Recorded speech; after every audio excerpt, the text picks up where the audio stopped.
सुनीता जी शाम के वक्त रसोई में खाना बना रही थीं।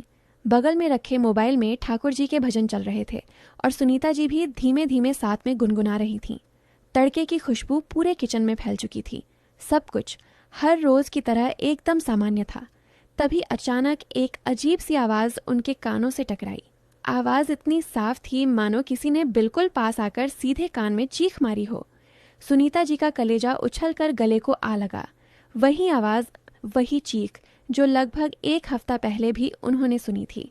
उस समय तो उन्होंने सोचा था कि शायद कोई वहम होगा, कान बज गए होंगे। लेकिन आज फिर वही दर्द से भरी कराहती सी चीख उनके कानों में पिघले शीशे की तरह उतर गई। उन्होंने घबरा कर पलट कर देखा। घर के अंदर सब कुछ पहले की तरह सामान्य था, कहीं कोई हलचल नहीं। फिर भी उनका दिल बैठने लगा, हाथ हल्का हल्का कांपने लगे। कोई है, उनके होठों से कांपती सी आवाज निकली, पर जवाब में सिर्फ रसोई की दीवारों से टकराकर उनकी अपनी ही आवाज वापस लौटी। वो जल्दी से बरामदे में आईं और चारों तरफ नजर दौड़ाई। आंगन में देखा, फिर पीछे की तरफ वाले आंगन की ओर गईं। हर तरफ सन्नाटा पसरा था, कोई इंसान दिखाई नहीं दिया। लेकिन उनके दिल में एक अजीब सी बेचैनी घर कर गई थी। क्या कोई मुसीबत में है? ये आवाज आखिर कहाँ से आती है? इन सवालों का जवाब उनके पास भी नहीं था।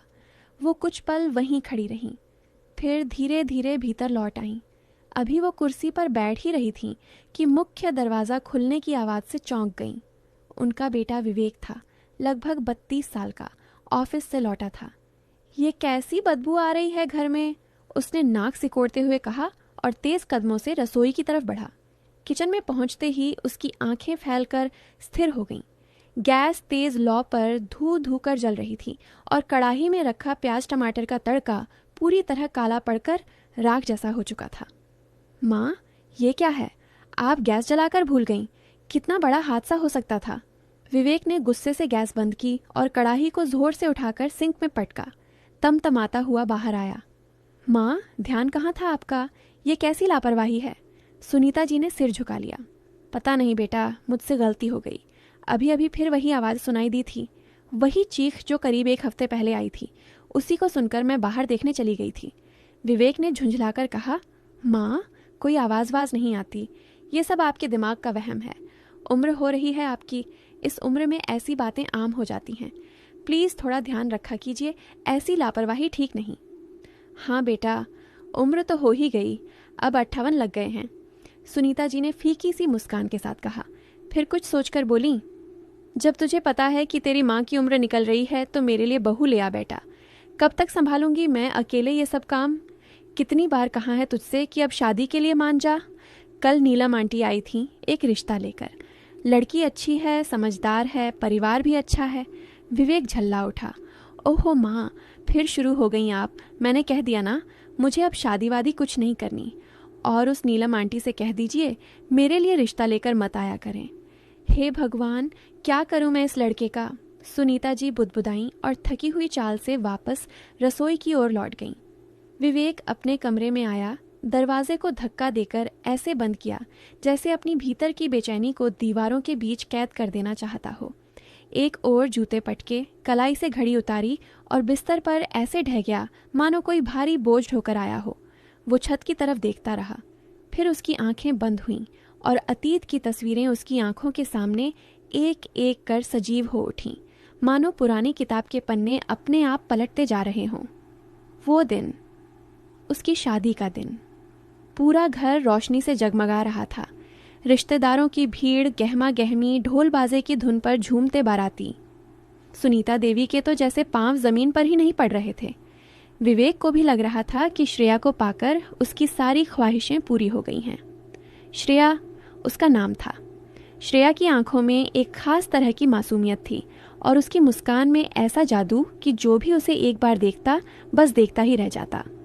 लाल जोड़े में झोंकी पलकें और हल्की सी मुस्कान के साथ मंडप में बैठी श्रेया आज भी विवेक की आंखों में ज्यों की त्यों कैद थी। अच्छे खानदान की थी, सुंदर, पढ़ी लिखी और सबसे बड़ी बात, विवेक की पसंद। शादी के बाद के शुरुआती दिन किसी परिकथा से कम नहीं थे। जब श्रेया पहली बार रसोई में गई थी तो सुनीता जी ने उसके माथे को चूमते हुए कहा था, तू मेरी बेटी बनकर आई है, सिर्फ बहू बनकर नहीं। अभी कोई काम वाम मत कर, समझी? तुम दोनों घूमो फिरो, खाओ पियो, नई जिंदगी की शुरुआत है, यही दिन होते हैं ऐश करने के, अभी से काम में क्यों फंसना? ये कहकर घर का आधे से ज्यादा काम सुनीता जी खुद ही निपटा देती थीं। विवेक को भी श्रेया की हर बात, हर हंसी, हर अदा इतनी अच्छी लगती थी कि वह चकित रह जाता। कोई इंसान इतना परफेक्ट कैसे हो सकता है? लेकिन ये परफेक्शन ज्यादा दिन टिक न सका। एक दोपहर की बात है, उस दिन ऑफिस में कुछ खास काम नहीं था, तो विवेक ने सोचा क्यों ना आज थोड़ा जल्दी घर चला जाऊं, दोपहर का वक्त श्रेया के साथ बिताऊंगा, फिर शाम को दोनों साथ फिल्म देखने जाएंगे। उसने सोचा था उसके अचानक घर आ जाने पर श्रेया खुश हो जाएगी। दरवाज़ा खोलते ही उसने पुकारा, श्रेया! लेकिन जवाब में सिर्फ सन्नाटा मिला। श्रेया, कहाँ हो? उसने फिर आवाज़ लगाई। वो रसोई तक गया।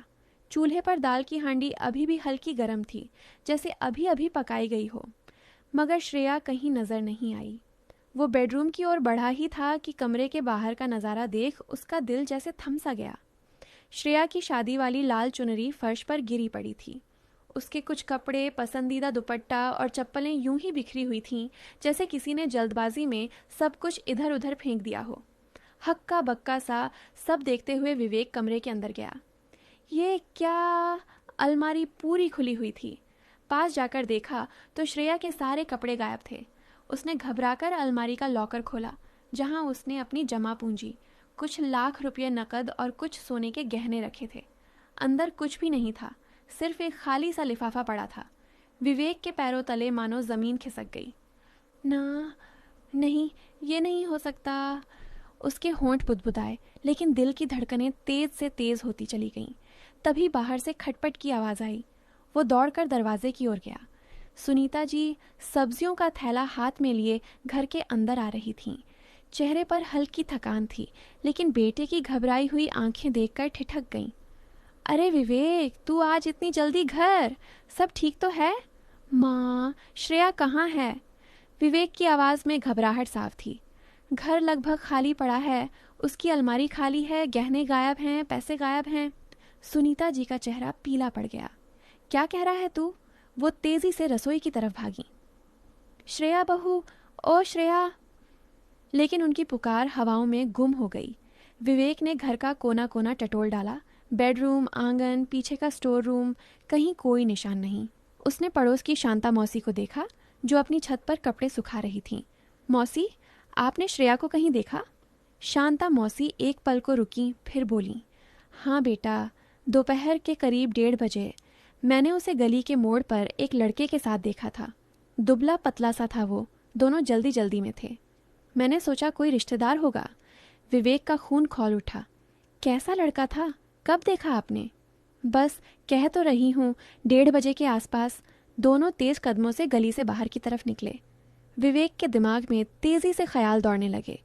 उसने तुरंत श्रेया के मायके फ़ोन मिलाया। आंटी, श्रेया वहाँ है क्या?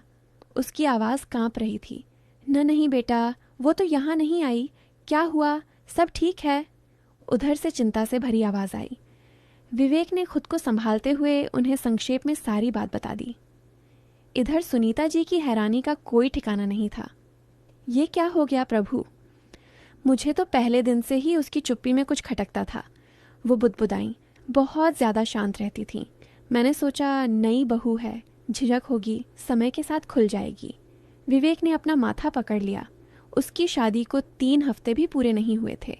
श्रेया की वो मीठी बातें, हंसी, रसोई में काम करते हुए हल्का हल्का गुनगुनाना, उससे अपने प्यार का इजहार करना, सब कुछ इतना सच्चा, इतना साफ लगता था। तो फिर ये सब क्या था? उसने बाइक की चाबी उठाई और सीधे थाने की ओर निकल पड़ा।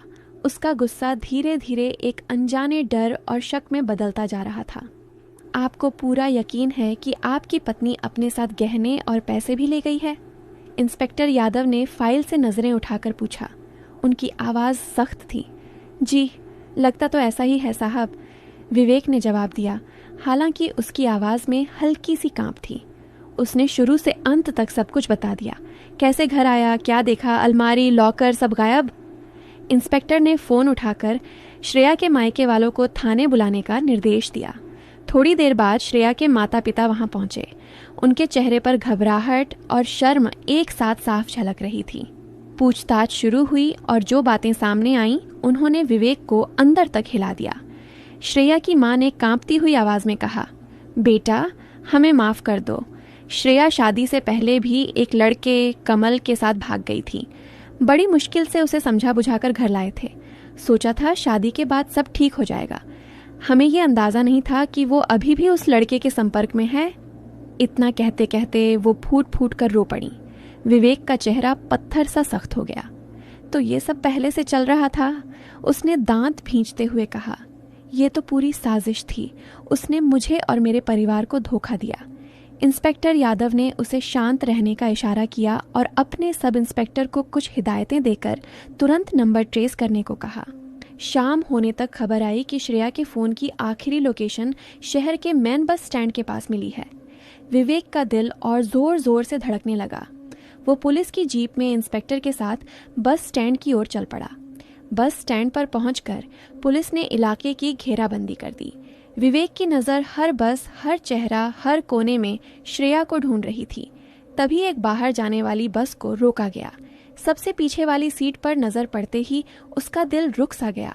वहाँ श्रेया बैठी थी, चेहरा पीला, आंखें नीचे झुकी हुई, घबराई सी। उसके बगल में दुबला पतला कमल बैठा था, जिसके चेहरे पर डर साफ दिखाई दे रहा था। पुलिस ने दोनों को नीचे उतारकर हिरासत में ले लिया।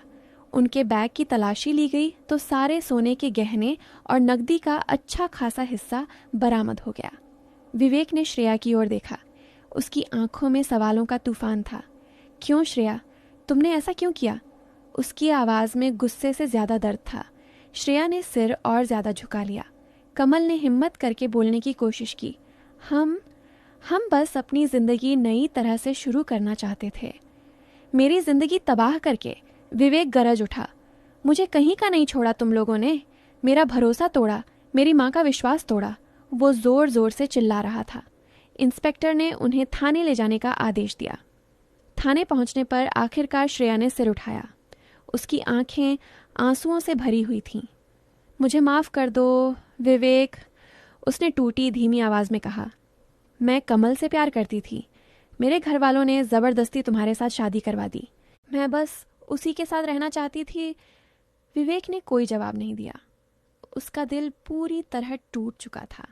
जिस श्रेया की मुस्कान को वो अपनी ज़िंदगी की सबसे कीमती चीज़ समझता था, वही असल में एक बड़ा धोखा थी। उसने अपने चेहरे पर एक ऐसा नकाब ओढ़ रखा था जिसके पीछे छुपी सच्चाई ने विवेक को भीतर तक तोड़ दिया था। पुलिस ने श्रेया और कमल के खिलाफ धोखाधड़ी और चोरी का केस दर्ज किया। विवेक घर लौटा, मगर उसके दिल के भीतर एक सूना सा सुनसान शहर बस गया था। करीब 1 साल बाद कोर्ट ने विवेक और श्रेया के तलाक को मंजूरी दे दी। कागज़ पर वो रिश्ता ख़त्म हो चुका था, लेकिन विवेक का मन अब भी उस धोखे की भूल भुलैया में भटक रहा था। जब वो अपनी तलाकशुदा पत्नी का बचा खुचा सामान लौटाने के लिए उसके मायके गया तो उसका अपना दिल भी किसी भारी पत्थर की तरह बोझिल था। श्रेया के घर पहुंचा तो उसके माता पिता सामने खड़े थे। उनकी आंखों में गहरी शर्म और पछतावा साफ दिख रहा था। विवेक ने बिना कुछ बोले सामान रखवाया। वो कुछ कह पाता उससे पहले ही श्रेया की माँ और पिता उसके पैरों में गिर पड़े। बेटा, हमें माफ़ कर दो। हमारी ज़िद और गलती की वजह से ये सब हुआ। अगर हमने श्रेया पर ज़बरदस्ती ना की होती तो आज ये दिन न देखना पड़ता। हमने तुम्हारा घर उजाड़ दिया। उनकी आवाज़ रोते रोते भर्रा गई। विवेक का कलेजा मुंह को आने लगा। बुजुर्ग माँ बाप को यूं पैरों में गिरा देखकर उसका दिल भर आया। उसने जल्दी से उन्हें उठाया, हाथ जोड़कर प्रणाम किया और बिना कुछ बोले चुपचाप अपने घर लौट आया। उस दिन के बाद से शादी का नाम सुनते ही उसके भीतर गुस्से की लहर दौड़ जाती। वो रिश्ता जिसे वो सबसे पवित्र मानता था, अब उसके लिए एक कड़वा मजाक बन चुका था। कभी नहीं, कभी भी नहीं करूँगा मैं शादी। वो बिस्तर पर लेटा हुआ मन ही मन बुदबुदाया। तभी बाहर से सुनीता जी की आवाज़ आई। अरे बेटा, आ जा, खाना लगा दिया है मैंने। उनकी आवाज़ में हमेशा की तरह ममता थी, लेकिन विवेक का मन इतना भारी था कि वो उठने की हिम्मत भी नहीं जुटा पा रहा था। नहीं माँ, मुझे भूख नहीं है, विवेक ने कमरे से ही जवाब दिया। उसकी आवाज़ बुझी बुझी सी थी, जैसे कोई पुराना जख्म फिर से हरा हो गया हो। सुनीता जी ने उसके स्वर की थकान को भांप लिया। वो धीरे से कमरे में आईं, बिस्तर के कोने पर बैठीं और उसके माथे पर प्यार से हाथ फेरते हुए बोलीं, फिर वहीं पुरानी बातों में उलझ गया तू? बेटा, जिंदगी चलने का नाम है। जो हुआ उसे पीछे छोड़, वर्तमान को संभाल, अतीत का बोझ तुझे और तोड़ देगा। विवेक ने माँ की तरफ देखा। चल अब उठ, सुनीता जी ने हल्के से मुस्कुराते हुए कहा। खाना खा ले, मुझे पता है तुझे भूख लगी है। और सुन, अगर तू नहीं खाएगा तो मैं भी नहीं खाऊंगी। विवेक ने गहरी सांस ली। माँ की जिद के आगे उसकी एक न चलती थी। वो अनमने ढंग से उठा और डाइनिंग टेबल पर आकर बैठ गया। सुनीता जी ने उसके सामने प्यार से दाल, सब्जी और गर्मा गर्म रोटियां परोसीं। दोनों माँ बेटा चुपचाप खाना खाने लगे।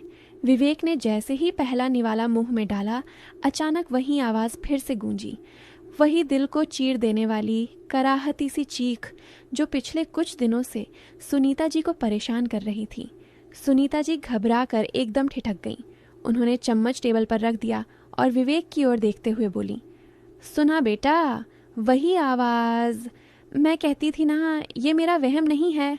इस बार विवेक भी चौकन्ना हो गया। उसने निवाला निगल लिया, लेकिन उसकी इंद्रियां अब उस आवाज़ पर टिकी थीं। चीख इतनी दर्द भरी थी कि रोंगटे खड़े हो जाएं। माँ, ये आवाज़। वो रुका, फिर बोला, मुझे लग रहा है ये पीछे वाले घर की तरफ से आ रही है। आप उन लोगों को जानती हैं? सुनीता जी ने सिर हिलाया। नहीं बेटा, मुश्किल से 2 महीने हुए हैं हमें इस नए घर में आए। पीछे वाले घर में कौन रहता है मुझे कुछ पता नहीं। विवेक की भौहें सिकुड़ गईं। हाँ, अजीब तो है, पर अगर कोई मुसीबत में है तो मैं भी यही सोचती हूँ, सुनीता जी ने चिंता भरे स्वर में कहा। इतनी दर्दनाक चीखें कोई यूं ही तो नहीं मारता, कुछ न कुछ तो गड़बड़ है। फिर खुद ही धीरे से बोलीं, अभी तो रात हो गई है, मगर मौका मिला तो एक बार जाकर पूछना तो पड़ेगा कि मामला क्या है। अचानक विवेक ने धीमे स्वर में कहा, माँ, मुझे नहीं लगता कि आपको किसी के घर जाने की ज़रूरत है। अगर किसी के घर में कोई परेशानी है तो वो खुद संभाल लेंगे। आप बेवजह किसी के मामले में मत पड़िए। सुनीता जी कुछ पल चुप रहीं, फिर हल्के से मुस्कुराईं, जैसे पहले से ही ऐसे जवाब की उम्मीद हो। तेरी बात भी ठीक है बेटा, उन्होंने कहा, लेकिन अगर वाकई कोई मुसीबत में है तो सिर्फ इसलिए चुप रहूं कि वो हमारी जिम्मेदारी नहीं है? विवेक ने स्वर थोड़ा ऊंचा करते हुए कहा, पर माँ, आप खुद भी तो पूरी तरह ठीक नहीं रहती। बीपी की दवा टाइम से ना लो तो चक्कर आ जाता है। अकेले अकेले जाकर क्या कर लोगी? और वैसे भी आवाज़ सुनकर लग रहा था जैसे किसी मानसिक रूप से बीमार औरत की चीख हो सकता है घर में कोई मनोविकृति से पीड़ित हो। हाँ बेटा, हो सकता है, सुनीता जी ने गंभीरता से कहा, लेकिन हो सकता है कुछ और भी हो। एक बार पूछ लेने में क्या हर्ज है? वैसे भी कल तुझे ऑफिस जाना है। मैं अपने सारे काम निपटा कर जाऊंगी, बस हालचाल पूछूंगी। अगर सब ठीक हो तो लौट आऊंगी। विवेक ने हाथ हिलाते हुए कहा। माँ प्लीज़, लोग बुरा मान गए तो? आजकल किसी को पड़ोसी की दखल पसंद नहीं आती। लेकिन अब सुनीता जी मन ही मन निश्चय कर चुकी थीं। विवेक ने एक लंबी सांस भरी। ठीक है, जिद पकड़ी है तो मैं क्या कहूँ, बस ध्यान रखना, कुछ गड़बड़ लगे तो फौरन वापस आ जाना। सुनीता जी ने प्यार से सिर हिलाया। अगले दिन सुबह विवेक ऑफिस चला गया। सुनीता जी ने घर के छोटे मोटे 10 सारे काम निपटाए, फिर दरवाज़ा बंद कर पीछे वाले घर की तरफ चल पड़ी। उस घर के मुख्य दरवाजे पर पहुंचकर उन्होंने धीरे से बेल दबाई। कोई जवाब नहीं। 2-3 बार फिर से बेल बजाई, फिर भी खामोशी।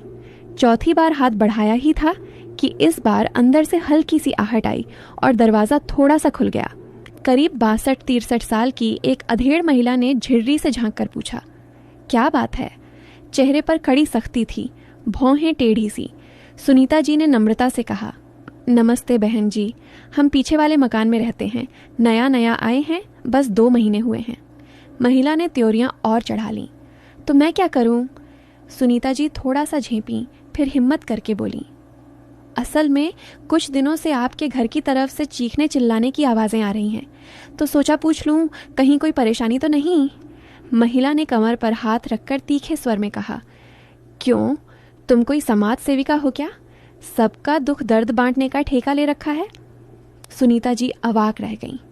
उन्हें इतनी कड़वी प्रतिक्रिया की उम्मीद नहीं थी। नहीं, ऐसी बात नहीं है, बस पड़ोसी होने के नाते। तो अपने घर तक ही रहो ना, महिला ने बीच में काट दिया। यहाँ आने की ज़रूरत नहीं है। हमारे घर में सब ठीक है, समझी? चलो अपना रास्ता पकड़ो। और लगभग उनके मुंह पर ही दरवाज़ा बंद कर दिया। सुनीता जी कुछ पल वहीं खड़ी रह गईं। मुंह से कोई शब्द नहीं निकला।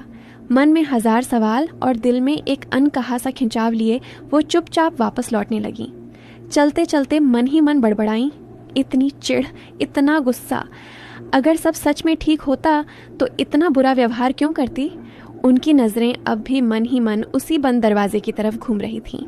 गली के मोड़ के पास वो पहुंचने ही वाली थीं कि एक घर के बाहर खाट पर बैठी 3-4 औरतों की हंसी और गपशप की आवाज़ उनके कानों में पड़ी।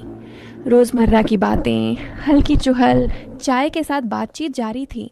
सुनीता जी रुकीं। सोचा क्यों ना इनसे ही कुछ पूछ लिया जाए, शायद कोई सुराग मिल जाए।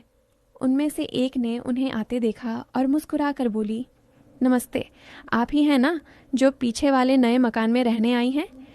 हाँ जी, सुनीता जी ने सिर हिलाते हुए कहा। मैं सुनीता, अभी 2 महीने पहले ही शिफ्ट हुए हैं यहाँ। सोचा ज़रा जान पहचान कर लें। बहुत अच्छा किया बहन, दूसरी औरत ने खाट पर जगह बनाते हुए कहा। आजकल तो लोग सामने वाला किस नाम का है ये भी नहीं जानते। आइए बैठिए। सुनीता जी हल्का सा हिचकिचाईं, फिर खाट के किनारे पर बैठ गईं। उनकी नज़रें अपने आप पीछे वाले उसी मकान की ओर चली गईं। उन्होंने हिम्मत करके पूछा, वो सामने जो घर है जिसमें पिछवाड़े से लगा दरवाज़ा है, उसमें कौन रहता है? आज मैं वहाँ गई थी, पर उनकी बात पूरी होने से पहले ही एक औरत ने भौहें सिकोड़ते हुए कहा, अरे आप विमला के घर गई थीं? बड़ी अजीब औरत है वो, हर समय तनी हुई रहती है, किसी से ढंग से बात नहीं करती, ना ही किसी को अपने घर के अंदर घुसने देती है। सुनीता जी का मन और घबराने लगा। मैंने कुछ दिनों से वहाँ से चीखने की आवाज़ें सुनी हैं, उन्होंने धीरे से कहा, जैसे कोई बुरी तरह रो रहा हो या चिल्ला रहा हो, इसलिए आज पूछने गई थी। पर उसने तो हाँ, चीखें तो हमने भी सुनी हैं, दूसरी औरत ने गंभीर आवाज़ में कहा। उसके घर में अक्सर झगड़े होते रहते हैं, खासकर जब से उसके लड़के की शादी हुई है। करीब 8 महीने पहले उसकी बहू आई है। बेचारे की सूरत से तो बहुत सीधी सादी लगती है, पढ़ी लिखी और शालीन, लेकिन न जाने क्यों अक्सर बहू की ही चीखें सुनाई देती हैं। सुनीता जी का दिल धक से रह गया। तो वो चीखें उसकी बहू की हैं? उनकी आवाज़ में साफ चिंता थी। लगता तो ऐसा ही है, पहली औरत ने कंधे उचकाते हुए कहा। विमला किसी को घर के अंदर झांकने तक नहीं देती, लगता है बहू को मारती पीटती है। कई बार हमने बहुत तेज रोने और चिल्लाने की आवाज़ें सुनी हैं। दूसरी औरत बोली, एक बार मैंने हिम्मत करके पूछ भी लिया था कि सब ठीक है या नहीं, तो बोली, बहू का दिमाग थोड़ा ख़राब है, पागलपन के दौरे आते हैं, इसीलिए चीखती चिल्लाती है। मैंने कहा इलाज करवा लो, तो उल्टा मुझे ही सुना दिया, हमारे घर के मामले में दखल मत दो। रेखा वाली भाभी तो वहाँ गई थी, तो उसे तो गालियाँ तक सुननी पड़ी। अब कोई वहाँ नहीं जाता। और उसका लड़का? सुनीता जी ने पूछा। तीसरी औरत बोली, निखिल, बाहर से देखने में तो भला लगता है, नम्र, लेकिन घर के अंदर क्या होता है कौन जाने। बहू को तो ऐसे छुपा कर रखते हैं जैसे कोई कैदी हो। कुछ और हल्की फुल्की बातों के बाद सुनीता जी बेचैन मन से अपने घर लौट आईं। अगली सुबह की बात है। वो आंगन में झाड़ू पोछा कर रही थीं कि उनकी नज़र पीछे वाले घर की छत पर गई। वहाँ हल्की सी हलचल दिखी। उन्होंने ध्यान से देखा, एक दुबली पतली लड़की छत पर पापड़ जैसा कुछ सुखाने में लगी थी। वही विमला की बहू थी। नाम बाद में पता चला कि रीमा है। सुनीता जी जल्दी से अपनी छत पर चढ़ गईं। लड़की काम में लगी हुई थी। उसे देखकर कहीं से भी यह नहीं लग रहा था कि उसका मानसिक संतुलन बिगड़ा हुआ है। चाल ढाल, काम करने का ढंग, सब व्यवस्थित। छत की मुंडेर के पास जाकर सुनीता जी ने पुकारा, सुनो बहू, जरा इधर सुनो तो। लेकिन सामने से कोई जवाब नहीं।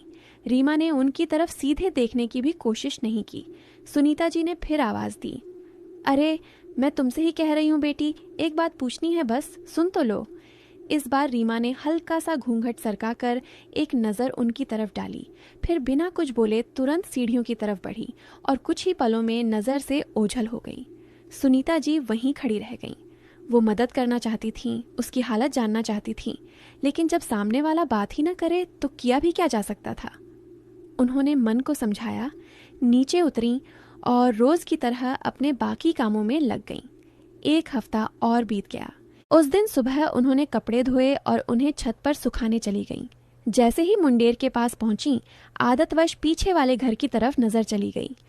नीचे आंगन में रीमा बैठी थी। उसके सामने कपड़ों का बड़ा सा ढेर पड़ा था। वो चुपचाप झुकी झुकी धुलाई कर रही थी। चेहरा आधा घूंघट में ढंका था। तभी अंदर से विमला निकली, पूरी तरह तैयार। चमकीली हरी साड़ी, कानों में झिलमिलाते झुमके, हाथ में पर्स। वो अपनी बहू के पास आई और एक झटके से उतने ही और गंदे कपड़े उसके आगे पटक दिए। ये भी धो देना, और सुन, हम लोग जा रहे हैं, देर शाम तक आएंगे, घर का सारा काम ठीक ठाक निपटा लेना। फिर अपनी दाहिनी तर्जनी उठाकर आंखें तरेरते हुए बोली, और ज़रा दरवाजे से बाहर कदम भी मत रखना, समझी? अगर मुझे ज़रा भी पता चला कि तू घर से बाहर निकली तो अच्छा नहीं होगा। उसी समय निखिल भी दरवाज़ा खोलते हुए बाहर आया। माँ, चलो ना, देर हो रही है। विमला ने जाते जाते एक बार फिर अपनी बहू को घूरा, फिर बेटे के साथ बाहर चली गई। ये सब सुनीता जी दूर से छत से देख रही थीं। बातों के शब्द साफ साफ सुनाई नहीं दिए, लेकिन जिस तरह से कपड़े फेंके गए, जिस अंदाज में चेतावनी दी गई और जिस तरह रीमा ने बिना कुछ कहे सिर झुका लिया, वो सब कुछ बिना बोले बहुत कुछ बयां कर रहा था। ये लोग कहीं जा रहे हैं, यानी आज ये घर पर अकेली है। सुनीता जी के मन में विचार कौन था?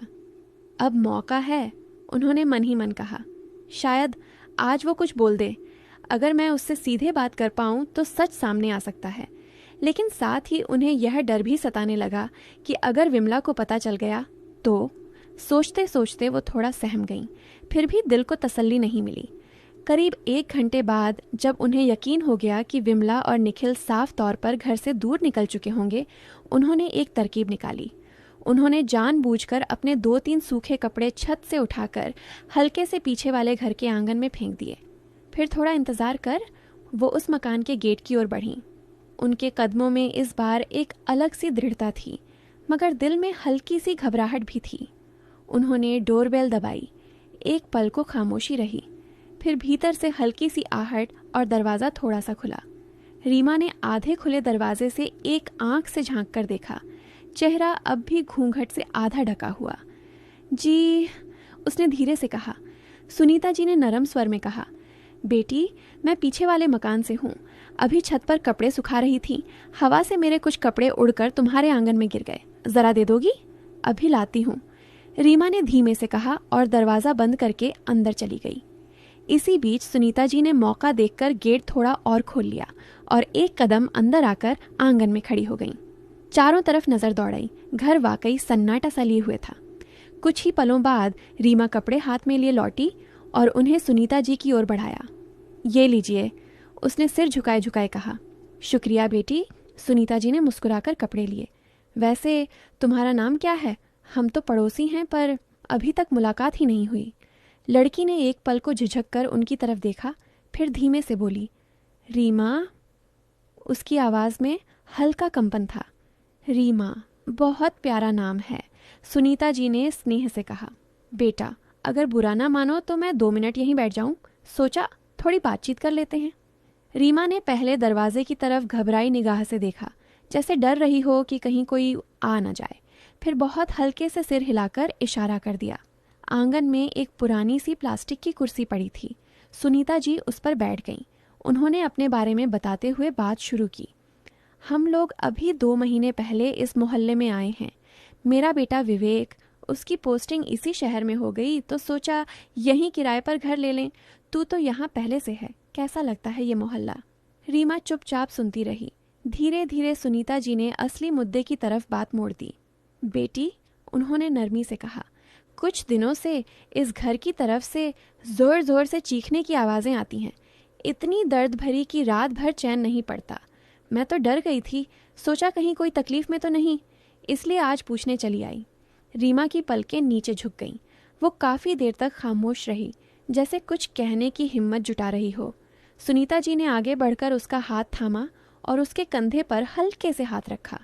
घबराना मत बेटी, उन्होंने बहुत स्नेह से कहा। तू मुझ पर भरोसा कर सकती है। अगर कोई परेशानी है तो बता, जहाँ तक होगा मैं तेरी मदद करूँगी। इतना सुनते ही रीमा की आंखें भर आईं। वो रो पड़ी।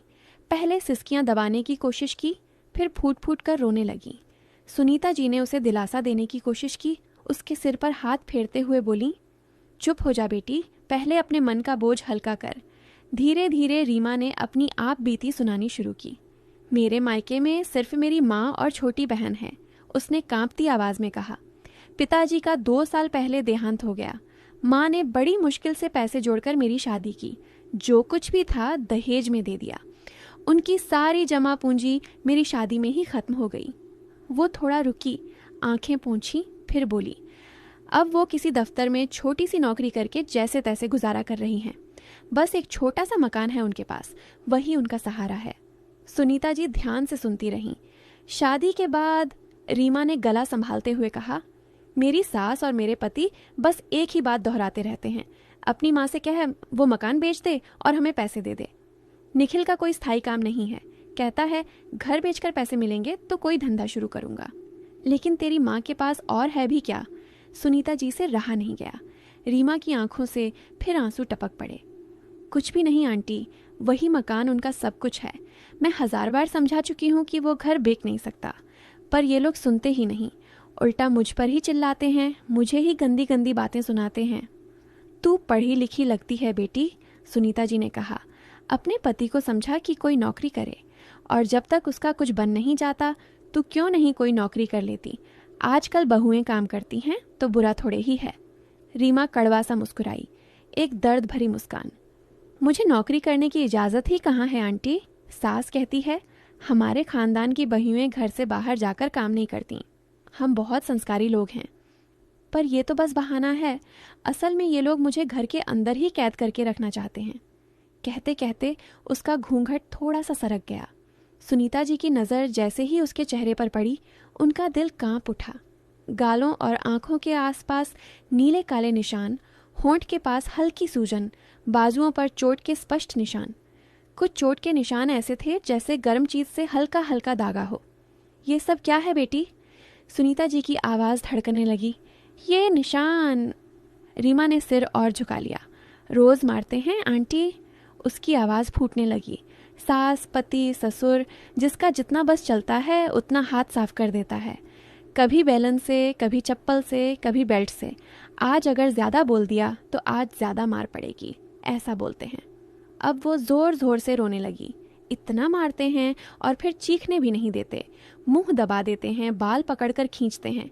दर्द इतना होता है कि आवाज़ निकल ही जाती है तो गला दबा देते हैं। सुनीता जी खुद को रोक न सकीं। तो तू क्यों सह रही है ये सब?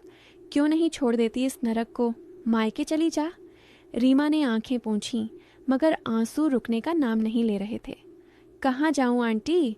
अगर मैं अपनी इस हालत में मायके चली जाऊँ तो मेरी माँ तो जीते जी मर जाएंगी।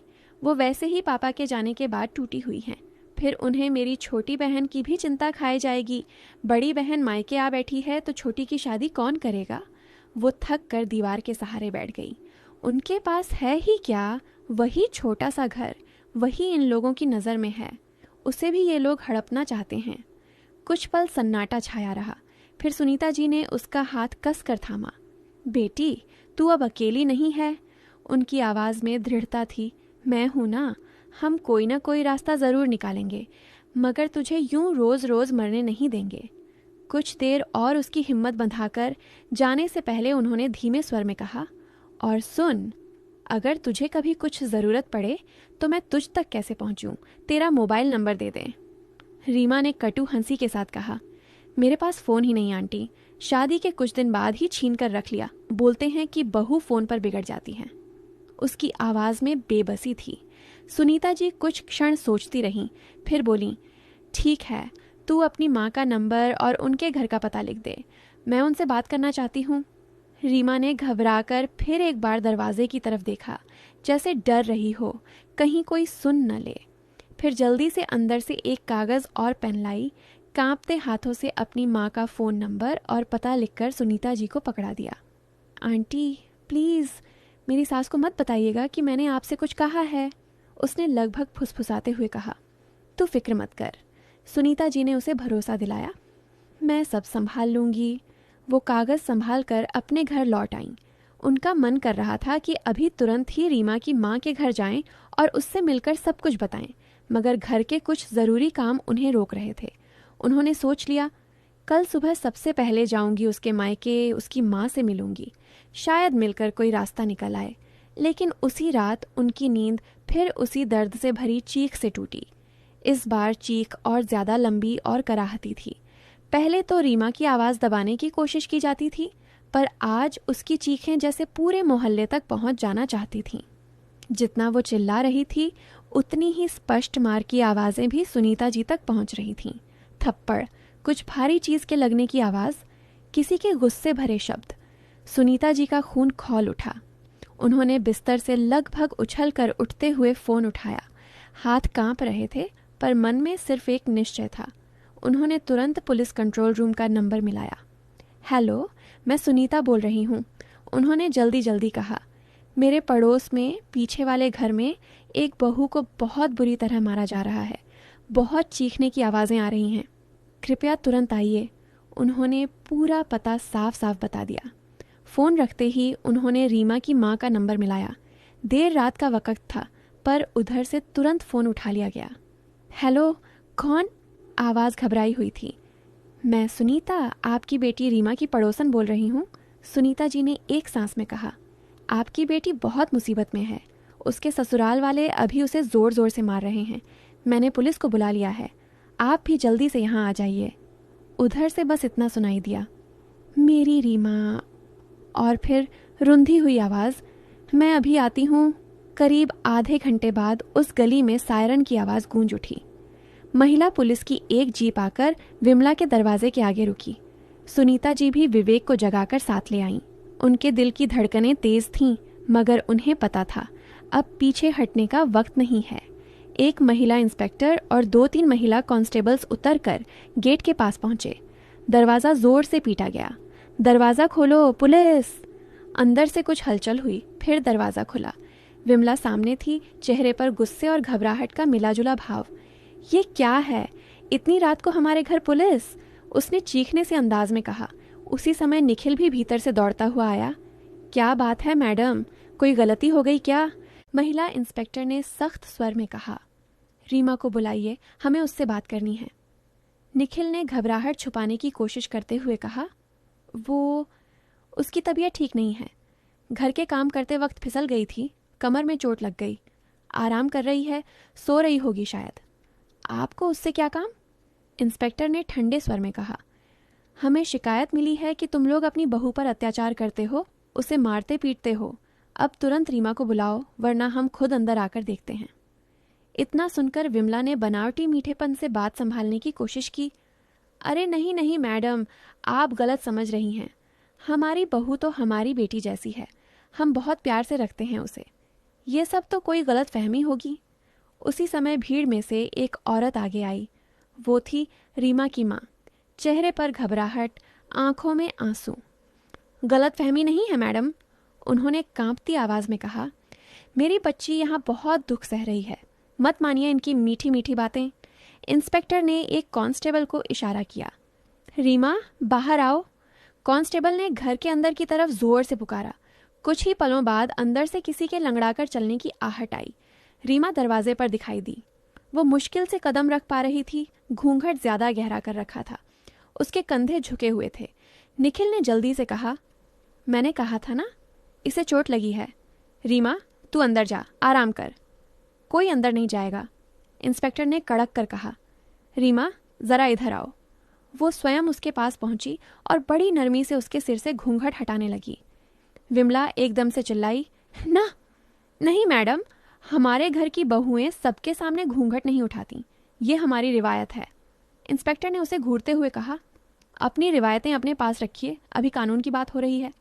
फिर उसने धीरे से रीमा का घूंघट हटा दिया। रीमा का चेहरा देखते ही इंस्पेक्टर का चेहरा सख्त हो गया। उसकी आंख के नीचे गहरा नीला निशान था, गाल पर उभरी सूजन, होंठ के कोने फटा हुआ, गले और बाजुओं पर बेल्ट जैसे चीज से पड़े चकत्तों के स्पष्ट निशान। कुछ निशान तो जलन के थे, जैसे गर्म प्रेस या चम्मच से छुआ दिया गया हो। रीमा की माँ अपनी बेटी को देखकर चीख पड़ी, ये क्या हाल बना दिया मेरी बच्ची का, और उसे पकड़कर जोर जोर से रोने लगी। सुनीता जी की भी आंखें भर आईं। विवेक ने माँ के कंधे पर हाथ रखा। उसकी आंखों में भी गुस्सा और दर्द एक साथ उभर आया। मोहल्ले के कुछ लोग अब दरवाजे के आसपास इकट्ठा होकर तमाशा नहीं बल्कि चिंता से ये सब देख रहे थे। नहीं मैडम, आप लोग गलत समझ रही हैं। विमला ने एक आखिरी कोशिश की। ये सब गिरने की वजह से हुआ है। आज दोपहर में बाथरूम में फिसल गई थी, पत्थर पर लगी। बस कीजिए, इंस्पेक्टर ने उसे डांटते हुए कहा। इन सब को हिरासत में ले जाओ, सास, ससुर, पति, सबको। थाने में पूछताछ करेंगे तो खुद ही सच उगल देंगे। कांस्टेबल्स ने तुरंत निखिल, विमला और उसके पति को पकड़ लिया। रीमा, तुम भी हमारे साथ चलो, इंस्पेक्टर ने नरमी से कहा। डरो मत। पुलिस की जीप में रीमा, उसकी माँ और उसके ससुराल वाले सबको थाने ले जाया गया। थाने पहुंचकर रीमा ने हिम्मत कर अपनी पूरी कहानी बयान की।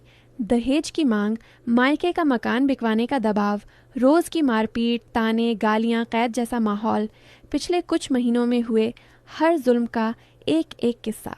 सुनीता जी और विवेक ने हर जगह गवाह की तरह उसका साथ दिया। केस कोर्ट में गया। लगभग 8 महीनों तक तारीख पर तारीख पड़ती रही, गवाहियां होती रहीं। आखिरकार फैसला आया। कोर्ट ने रीमा के ससुराल वालों को 5 साल की सजा कैद सुनाई। साथ ही दहेज में लिया गया सारा सामान और रकम वापस लौटाने का आदेश दिया। इसके अलावा 15 लाख रुपए का हर्जाना भी रीमा के पक्ष में तय किया। रीमा अपनी मां के साथ अपने मायके लौट आई। कुछ समय बाद उसने एक छोटे से स्कूल में नौकरी पकड़ ली, बच्चों को पढ़ाने लगी। धीरे धीरे उसकी आंखों की रोशनी, चेहरे की चमक लौटने लगी। कई दिन बाद सुनीता जी का मन हुआ कि जाकर देख आएं रीमा कैसी है। वो उसकी गली तक गईं, दरवाज़ा खटखटाया। रीमा ने ही दरवाज़ा खोला। अब वो पहले से कहीं बेहतर दिख रही थी, साधारण सूट में, मगर चेहरे पर हल्की मुस्कान, आंखों में कुछ आत्मविश्वास। अंदर बैठकर थोड़ी देर हालचाल पूछने के बाद रीमा की माँ ने सुनीता जी से कहा, बहन जी, अब आगे का क्या होगा? यही सोच सोच कर मन घबराता है। बड़ी बेटी का तलाक हो गया, दूसरी शादी कौन करेगा? उसकी ज़िंदगी कैसे कटेगी? छोटी की भी अभी पढ़ाई चल रही है। हर समय चिंता में रहती हूँ। उनकी आंखों में डर साफ झलक रहा था। सुनीता जी ने उन्हें ध्यान से देखा, फिर धीरे से बोली, माँ तो हमेशा बच्चों का भला ही चाहती है, पर उनके नसीब में क्या लिखा है ये कोई नहीं जानता। देखिए, मेरे अपने बेटे विवेक के साथ भी उसकी पहली शादी में बहुत बड़ा धोखा हुआ था। फिर उन्होंने शुरू से लेकर अंत तक विवेक और श्रेया की पूरी कहानी उन्हें सुनाई। कैसे पसंद से शादी हुई, कैसे नई नई खुशियाँ थीं, कैसे अचानक वो घर से गायब हो गई, पैसे और गहने लेकर भाग गई, कैसे थाने तक चक्कर काटने पड़े, कैसे अंत में तलाक हुआ और कैसे आज तक विवेक शादी का नाम सुनते ही चिढ़ जाता है। कहते कहते उनकी आंखें भीग गईं। रीमा आगे बढ़कर उनके कंधे पर हाथ रखते हुए बोली, आंटी, आप मत रोइए। आप तो मेरे लिए भगवान का रूप हैं। अगर उस रात आपने हिम्मत न की होती तो शायद मैं आज भी उसी नर्क में होती। इसी बीच सुनीता जी के मन में एक विचार बिजली की तरह कौंधा। उन्होंने हल्की मुस्कान के साथ रीमा की माँ की ओर देखते हुए कहा, बहन जी, अगर बुरा ना माने तो एक बात पूछूं? हाँ हाँ, ज़रूर कहिए, रीमा की माँ बोली। क्या आप रीमा को मेरी बहू बनाना पसंद करेंगी? मेरा मतलब, अगर रीमा राजी हो तो मैं उसे अपने बेटे विवेक के लिए बहुत पसंद करती हूँ। रीमा की माँ की आंखों में चमक आ गई, जैसे अचानक किसी ने दिल के अंधेरे कमरे में चिराग जला दिया हो। सच कह रही हैं आप बहन जी? उन्होंने भावुक होकर पूछा। आप मजाक तो नहीं कर रही? नहीं नहीं, क्यों मजाक करूं? सुनीता जी ने मुस्कुराकर कहा। मैंने रीमा को नज़दीक से देखा है। दुख सहते हुए भी दूसरों के लिए सोचती है, अपनी माँ की चिंता करती है, इंसाफ के लिए खड़ी हुई। मुझे मेरी बहू के रूप में बहुत अच्छी लगेगी। बस आपकी बेटी की इच्छा जानना ज़रूरी है। रीमा अब तक चुपचाप ये सब सुन रही थी। केस के दिनों में वो कई बार सुनीता जी के घर भी आई जाई थी। उस दौरान उसने विवेक को भी पास से देखा था। सादगी भरा स्वभाव, माँ के प्रति गहरा सम्मान, दूसरों की मदद करने की इच्छा और अपने साथ हुए धोखे के बावजूद किसी के बारे में गंदी बातें न करना, ये सब बातें रीमा के दिल में धीरे धीरे उसके लिए आदर और अपनापन भर चुकी थीं। सुनीता जी ने प्यार से पूछा, बता बेटी, तेरी क्या राय है? जिंदगी दूसरा मौका दे रही है तो क्या तू उसे अपनाना चाहेगी?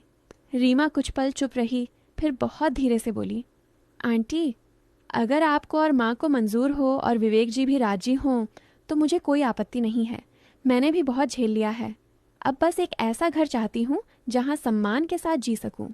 उसी शाम जब सुनीता जी घर लौटी तो उन्होंने विवेक से बात छेड़ी। बेटा, मैं एक बात कहना चाहती हूँ, उन्होंने हिचकिचाते हुए शुरुआत की। क्या बात है माँ? विवेक ने पूछा। मैं रीमा को, यानी विमला की बहू, जिसे तू भी अच्छी तरह जानता है, उसे अपने घर की बहू बनाना चाहती हूँ। मैंने उसकी माँ से भी इशारे इशारे में बात की है। अगर तू हाँ कह दे तो बात आगे बढ़ाऊँ। विवेक ने पहले तो चौंक कर माँ की तरफ देखा। शादी शब्द सुनते ही जो बेचैनी पहले उसके मन में उठ जाती थी, इस बार वैसी तीखी प्रतिक्रिया नहीं हुई। उसने कुछ पल सोचकर धीरे से मुस्कुराते हुए कहा, माँ, मैं रीमा को जानता हूँ। जो कुछ उसने झेला है सामने देखा है मैंने। और आपने जो कहा वो भी सच है।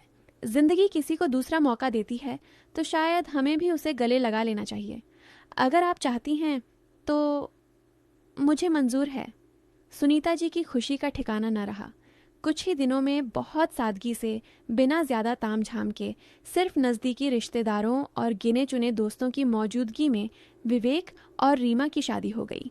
रीमा सुनीता जी के घर की नई बहू बनकर आई। घर में एक बार फिर से हंसी खुशी की आवाज़ें गूंजने लगीं। दो बिखरी हुई जिंदगियां, एक जिसे उसकी पसंद की लड़की ने धोखा दिया था, दूसरी जिसे उसके ही नाम पर कुछ लोगों ने नर्क में धकेल दिया था, अब एक साथ आकर एक नया मुकम्मल रिश्ता बन चुकी थी। विवेक और रीमा दोनों एक दूसरे के लिए जीने की वजह बन गए। सुनीता जी उन दोनों को साथ में हंसते बोलते, रसोई में कभी विवेक को मदद करते, कभी रीमा को किताब पढ़ते देखकर तृप्त नज़रों से उन्हें निहारती रहती। उन्हें लगता शायद यही उस रहस्यमय चीख का जवाब था जो उन्हें पहली बार सुनाई दी थी। अगर उस दिन उन्होंने उस आवाज़ को अनसुना कर दिया होता तो आज ये दो जिंदगियां यूं न जुड़ पाती। तो दोस्तों, आज की हमारी कहानी आपको कैसी लगी कमेंट करके ज़रूर बताएं और वीडियो को लाइक करके चैनल को सब्सक्राइब करें। धन्यवाद।